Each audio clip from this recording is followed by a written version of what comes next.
हरे कृष्णा। आप सभी भक्तों का हमारे चैनल पर हार्दिक स्वागत है। दोस्तों, क्या आप जानते हैं कि साल का एक ऐसा दिन भी आता है जब मौन ही सबसे बड़ी साधना बन जाता है। माघ मास की अमावस्या, जिसे हम मौनी अमावस्या कहते हैं, न केवल स्नान और दान का पर्व है, बल्कि मन, वाणी और कर्म को शुद्ध करने का विशेष अवसर भी है। आज की इस वीडियो में हम जानेंगे मौनी अमावस्या का महत्व, पूजा विधि, शुभ मुहूर्त, दान, पितृ तर्पण और इस दिन क्या करें और क्या नहीं। वीडियो को अंत तक जरूर देखिएगा दोस्तों। हिंदू पंचांग के अनुसार माघ मास के कृष्ण पक्ष में आने वाली अमावस्या को माघ अमावस्या या मौनी अमावस्या कहा जाता है। यह दिन स्नान, दान, व्रत और पितृ तर्पण के लिए अत्यंत पुण्यदायी माना गया है। धार्मिक मान्यताओं के अनुसार मुनि शब्द से ही मौनी शब्द की उत्पत्ति हुई है। इसीलिए इस दिन मौन रहकर किया गया व्रत व्यक्ति को आत्मिक शांति और उच्च साधना का फल प्रदान करता है। शास्त्रों में बताया गया है कि माघ मास में किया गया स्नान सभी स्नानों में श्रेष्ठ माना जाता है और माघ अमावस्या इस मास का सबसे महत्वपूर्ण दिन होता है। इस दिन गंगा, यमुना या किसी भी पवित्र नदी, सरोवर अथवा कुंड में स्नान करने से अनेक जन्मों के पाप नष्ट हो जाते हैं। यदि नदी में स्नान संभव न हो तो घर पर ही स्नान के जल में गंगा जल मिलाकर स्नान किया जा सकता है।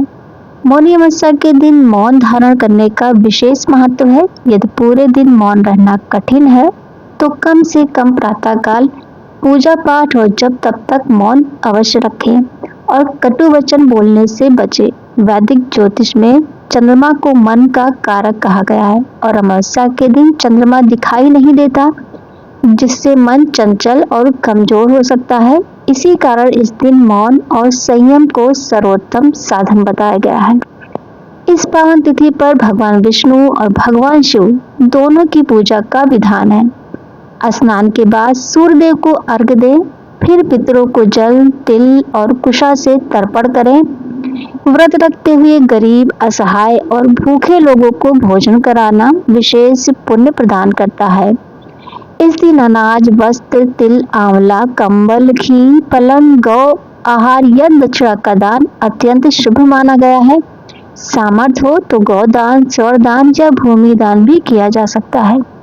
माघ अमावस्या पितृ तृप्ति का भी विशेष दिन है। इस दिन पितरों के नाम से दीपदान करने से उन्हें शांति और मोक्ष की प्राप्ति होती है। दीपक दक्षिण दिशा में या पीपल वृक्ष के नीचे जलाया जा सकता है। साथ ही ब्राह्मणों को भोजन कराना और पंचबली कर्म करना अत्यंत फलदायी माना गया है, जिसमें गाय, कौवा, कुत्ता, चींटी और ब्राह्मण को सात्विक भोजन अर्पित किया जाता है। इससे पितृदोष शांत होता है और जीवन की बाधाएं दूर होती है। हिंदू पंचांग के अनुसार इस वर्ष माघ अमावस्या की तिथि इस प्रकार रहेगी दोस्तों। अमावस्या तिथि प्रारंभ होगी 18 जनवरी 2026 रविवार रात्रि 12:05 से। अमावस्या तिथि समाप्त होगी 19 फरवरी 2026 सोमवार रात्रि 1:21 तक। उदया तिथि के अनुसार माघ अमावस्या रविवार 18 जनवरी 2026 को ही मनाई जाएगी। ब्रह्म मुहूर्त सुबह 5:37 से 6:25 तक रहेगा। इस समय स्नान, दान, जप और मौन व्रत का संकल्प लेना अत्यंत शुभ माना गया है। सूर्योदय एवं सूर्यास्त। सूर्योदय सुबह 7:14 पर, सूर्यास्त होगा 6 बजे। प्रातः पूजा मुहूर्त सुबह 5:54 से 7:15 तक रहेगा।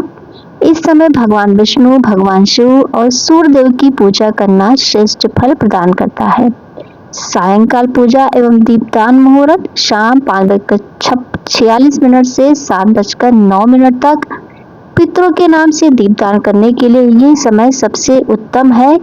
पितृ तर्पण, श्राद्ध एवं पिंडदान मुहूर्त दोपहर 11:05 से 1:30 तक रहेगा। इस समय तिल, जल और कुशा से पितरों का तर्पण करने से विशेष पुण्य की प्राप्ति होती है। राहु काल शाम 4:30 बजे से 6 बजे तक रहेगा। इस समय शुभ कार्य, पूजा या दान से बचना चाहिए।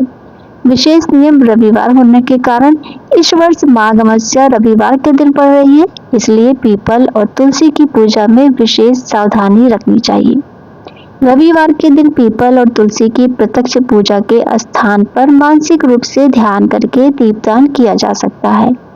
अगले दिन सोमवार को पीपल में जल अर्पित कर परिक्रमा और तुलसी जी की पूजा की जा सकती है। इस दिन 4 बत्ती वाला दीपक सरसों के तेल से जलाकर घर की दक्षिण दिशा में रखने से नकारात्मक ऊर्जा दूर होती है। साथ ही मछलियों को आटे की गोलियां खिलाने से जीवन में आ रही बाधाएं कम होती हैं। यदि आपने पूरे दिन मौन रहने का संकल्प लिया है तो ध्यान रखें कि बोलने से व्रत भंग हो सकता है। यदि पूर्ण मौन संभव ना हो तो कम से कम 1.25 घंटे का मौन अवश्य रखें और उसी समय मंत्र जाप, ध्यान और पूजा करें। यही मौनी अमावस्या का सच्चा भाव है।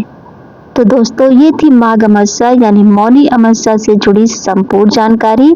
इस पावन दिन पर स्नान, दान, मौन और पितृ स्मरण करके हम अपने जीवन में शांति, पुण्य और सकारात्मक ऊर्जा प्राप्त कर सकते हैं।